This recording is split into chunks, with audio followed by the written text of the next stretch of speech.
देखिए, मैंने भी अभी वो ब्रीच ऑफ प्रिविलेज का नोटिस देखा जो असेंबली के स्पीकर साहब ने निकाला है। अनफॉर्चुनेटली ये सरकार लोगों का मैंडेट लेकर लोगों को आवाज़ देने के लिए निकली है। पिछले 5-6 सालों में यहाँ जो घुटन का माहौल था कि लोगों को लगे हमें हमारी आवाज़ को कोई खतरा या खदशा नहीं है, लेकिन अब हम जब अपोजिशन में रह के यही बात असेंबली में करना चाहते हैं या कोशिश करते हैं कि असेंबली में लोगों की आवाज़ पहुंचे या उनके जो लोगों की जो एस्पिरेशंस है, सेंटिमेंट्स है, वो यहाँ की असेंबली तक पहुंचे, तो हमने कोई ऐसी गलती तो की नहीं। और 370 पे बात की, वो स्पीकर साहब ने कहा हमने सुना ही नहीं। फिर हमने 2 बार नोटिस दिया, 2 बार रेजोल्यूशन दिया, 1 बार अमेंडमेंट दी, उसको कहीं एक्नॉलेज ही नहीं किया, उस फाइल को ही, उस डॉक्यूमेंट को ही गायब किया है। तो अनफॉर्चुनेटली अगर गवर्नमेंट सिंसियर है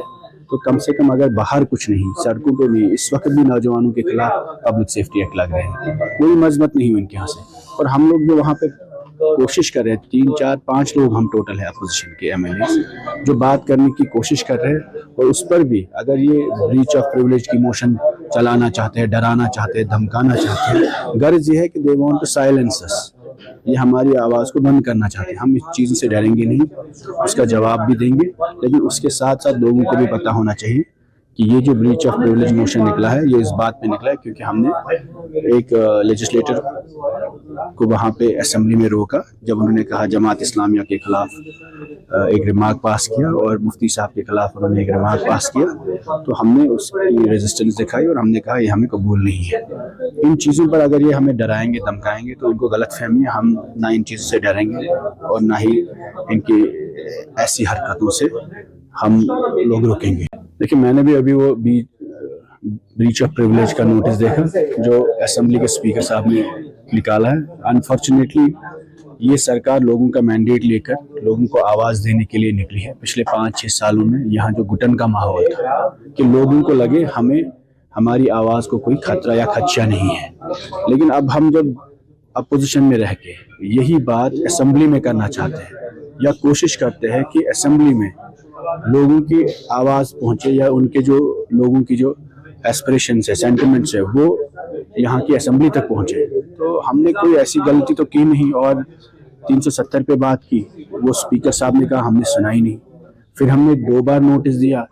2 बार रेजोल्यूशन दिया, 1 बार अमेंडमेंट दी, उसको कहीं एक्नॉलेज ही नहीं किया, उस फाइल को ही, उस डॉक्यूमेंट को ही गायब किया है। तो अनफॉर्चुनेटली अगर गवर्नमेंट सिंसियर है तो कम से कम अगर बाहर कुछ नहीं, सड़कों पे नहीं, इस वक्त भी नौजवानों के खिलाफ पब्लिक सेफ्टी एक्ट लग रहे हैं, कोई मजबत नहीं हुई उनके यहाँ से। और हम लोग जो वहाँ पे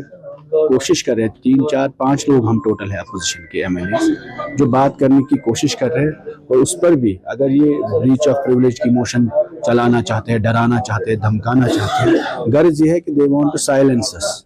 ये हमारी आवाज़ को बंद करना चाहते हैं। हम इस चीज़ से डरेंगे नहीं, उसका जवाब भी देंगे, लेकिन उसके साथ साथ लोगों को भी पता होना चाहिए कि ये जो ब्रीच ऑफ प्रिविलेज मोशन निकला है ये इस बात पे निकला है क्योंकि हमने एक लेजिस्लेटर को वहाँ पे असेंबली में रोका जब उन्होंने कहा जमात इस्लामिया के खिलाफ एक रिमार्क पास किया और मुफ्ती साहब के खिलाफ उन्होंने एक रिमार्क पास किया, तो हमने उसकी रेजिस्टेंस दिखाई और हमने कहा ये हमें कबूल नहीं है। इन चीज़ों पर अगर ये हमें डराएंगे, धमकाएंगे तो इनको गलतफहमी है, हम ना इन चीज़ों से डरेंगे और ना ही इनकी ऐसी हरकतों से हम लोग रुकेंगे।